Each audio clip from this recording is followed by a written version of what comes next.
তুমি মনের অধীনে নয়, বরং মনকেই তোমার অধীনে রাখার চেষ্টা করো। দেখবে জীবনটা আগের তুলনায় অনেক সুন্দর হবে। কিন্তু মনকে নিজের নিয়ন্ত্রণে রাখাটা তেমন সহজ কাজ নয় প্রিয়।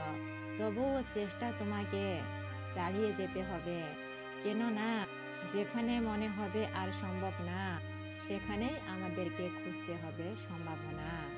সময় বড় ব্যথা দেয়, তাই তো ঘড়িতে ফুল নয় কাঁটা থাকে। ত্যাগ বিনা কিছুই সম্ভব নয় প্রিয়। শ্বাস নেওয়ার সময়েও আগে একটা শ্বাস ছাড়তে হয়।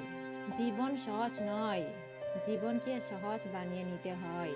কখনো প্রার্থনা করে, কখনো ধৈর্য ধরে, কখনো ক্ষমা করে, আবার কখনো বা এড়িয়ে চলে। জীবনটা হলো অনেকটা জ্যামিতির উপপাদ্যের মতন। চিত্র দেখলে মনে হয় কত সহজ, কিন্তু প্রমাণ করতে গেলে বোঝা যায় কতটা কঠিন। সুখ রহে না পথে পড়ে, সুখ নিতে হয় হাতে করে। নীরবতা এবং হাসি দুটোই জীবনের ক্ষেত্রে প্রয়োজনীয়।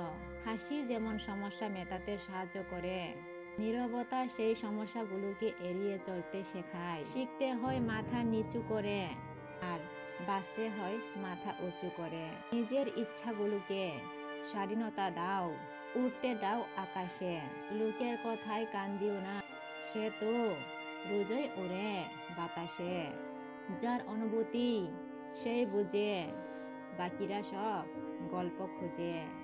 সম্পর্ক একটি গাছের শিকড়ের মতো হওয়া উচিত, ফুলের মতো নয়। কারণ ফুল শুধু সুবাস দিয়েই ঝরে যায়, কিন্তু শিকড় আমৃত্যু থেকে যায়।